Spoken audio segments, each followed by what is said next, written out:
Halo anak-anak, jumpa lagi dengan Ibu Syafira Septiana Endarti dalam video pembelajaran tunanetra kelas 8. Materi kali ini tentang ekspedisi penjelajahan bangsa Belanda ke Indonesia.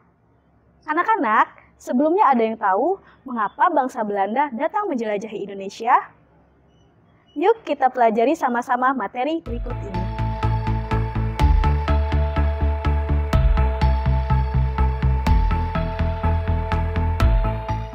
Pada video pembelajaran sebelumnya, telah kita bahas mengenai kedatangan bangsa Belanda ke Indonesia pada tahun 1596. Belanda tiba di Banten dipimpin oleh Cornelis de Houtman.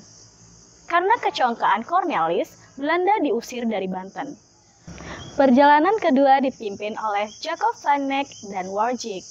Mereka sampai di Banten pada tahun 1598 dan perjalanan dilanjutkan ke Ambon. Di Ambon, para pedagang Belanda membentuk kongsi dagang yang disebut dengan VOC. Gubernur Jenderal pertama VOC adalah Pieter Both. Ia mendirikan pusat perdagangan VOC di Ambon, Maluku. Namun kemudian, pusat perdagangan dipindahkan ke Jayakarta. Karena VOC memandang bahwa Jawa lebih strategis sebagai lalu lintas perdagangan, Belanda ingin menyingkirkan saingan mereka yaitu Portugis di Malaka. Pada masa pemerintahan Gubernur Jenderal VOC, Jan Pieters Joncen, VOC menikmati keleluasan dan kelonggaran yang diberikan oleh penguasa Banten. Jayakarta oleh VOC dirubah menjadi Batavia. Tanggal 31 Desember tahun 1799, VOC resmi dibubarkan. Indonesia langsung di bawah kekuasaan Belanda, Republik Bataaf. Pada masa pemerintahan ini, pemerintah Belanda pro-Prancis. Pemerintah Belanda menugaskan Daendels dengan tugas mempertahankan Indonesia dari serangan Inggris. Untuk lebih jelas lagi, mari kita sama-sama simak video berikut ini. Pada saat Daendels ditugaskan mempertahankan Indonesia dari serangan Inggris, Daendels banyak membuat kebijakan-kebijakan, antara lain, yang pertama adalah bidang pertahanan dan keamanan. Di antaranya, 1. Membangun benteng pertahanan. 2. Membangun pangkalan angkatan laut di Anyer dan Ujung Kulon. 3. Meningkatkan jumlah tentara. 4. Membangun jalan dari Anyer sampai Penarukan sejauh 1061 km dengan cara kerja rodi.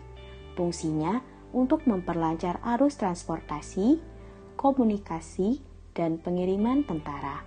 5. Membangun pabrik-pabrik senjata. Yang kedua adalah bidang pemerintahan, di antaranya 1. Memperbaiki gaji para pegawai dan pemberantas korupsi. 2. Membagi Pulau Jawa menjadi 9 daerah yang dipimpin prefek dan membawahi para bupati, tetapi tunduk pada gubernur jenderal. 3. Mengubah kedudukan bupati dari penguasa feodal menjadi pegawai pemerintah dan dengan cara digaji. 4. Mendirikan badan-badan pengadilan yang akan mengadili orang Indonesia sesuai adat istiadatnya. 5. Merombak sistem pemerintahan feodal menjadi sistem pemerintahan barat yang modern. 6. Menjadikan Batavia sebagai pusat pemerintahan. 7. Menyederhanakan upacara di Keraton Yogyakarta dan Surakarta. Yang ketiga adalah bidang sosial ekonomi. Di antaranya, 1. Kontingenten yaitu kewajiban rakyat menyerahkan hasil bumi sebagai pajak kepada pemerintah. 2. Privileged referensi yaitu kewajiban rakyat menjual hasil panen hanya kepada pemerintah Belanda dengan harga yang telah ditentukan. 3. Prenjersstelsel yaitu kewajiban penduduk Priangan untuk menanam kopi. 4. Kerja rodi yaitu kerja paksa bagi penduduk untuk membuat jalan raya Anyer Panarukan. 5. Menjual tanah-tanah negara kepada pihak swasta atau partikular landejugstelsel. Daendels akhirnya ditarik ke negara Belanda dengan alasan untuk menjadi tentara yang akan dikirimkan guna menghadapi Rusia. Adapun alasan sebenarnya, karena ia telah berani menjual tanah negara kepada swasta atau partikulir. Ia kemudian digantikan oleh Jan Willem.